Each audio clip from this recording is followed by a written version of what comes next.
Ça fait à chaque nuit qui nous poursuit, l'ombre vient effleurer nos songes et la lutte garde en éveil, alors je fonce. Mon ciel est ouvert et mes pieds trop enracinés. Ma route est longue et trop de carrefours me font hésiter. Mon temps est parti, mon esprit glisse ailleurs. Au pied du vent, mes chances en quête de récepteurs. Dans la poussière un écho, qui pourra y croire si ce n'est moi à travers mes barreaux, j'ai pas le temps. J'ai pas le temps.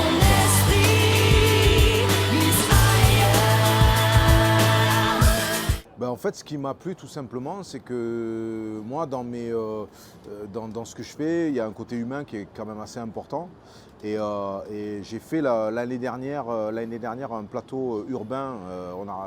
La Kermesse, ils ont rajouté une 4e date à Toulouse.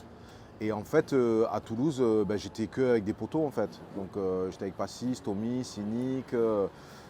Du coup, bonne ambiance, ça s'est très bien passé, on a bien déliré et en fait après voilà, moi j'ai eu un bon feeling avec l'équipe et quand ils m'ont proposé de remettre ça pour l'année d'après, en s'y prenant cette fois-ci à l'avance pour les plannings et tout, en proposant plusieurs dates, j'ai dit ok, banco, on y va, voilà tout simplement. Disons qu'en fait en 2000, je rentre dans une phase un peu différente qui est un accès au grand public.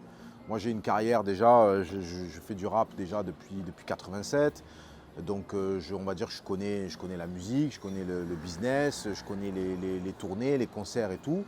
Et le truc que je ne connaissais pas, c'était tout simplement d'avoir un single numéro 1 au top en fait, tout simplement. Et c'est ce qui se passe avec Pas le temps, le générique de Prison Break, en 2007 je crois. Et là, oui, effectivement, d'un coup, il y a un palier de plus qui est franchi. Et un public qui ne me connaissait pas avant et qui me découvre aussi. Donc voilà, il y a un gros changement, ouais, c'est vrai. Donc là, je suis conscient quand même qu'on est sur un public vraiment des années 2000. Donc je vais surtout aller, je suis en pleine réflexion là en ce moment. Et donc je pense que je vais aller vers des titres qui sont plus dans les années 2000. Donc évidemment, je parlais tout à l'heure de Gomez et Dubois. Donc voilà, ressortir ces titres-là. Oui, voilà, il y aura Prison Break, il y aura Ta meuf la caille, il y aura probablement des titres de Gomez et Dubois. Et peut-être un peu, quelques titres quand même, 1 ou 2 titres un peu kickage, hip-hop, histoire de ramener quand même la vibe. Voilà. Mais on va rester festif. J'avais sorti aussi le morceau C'est de l'or à l'époque. Donc je vais quand même rester dans un esprit festif pour correspondre quand même au festival.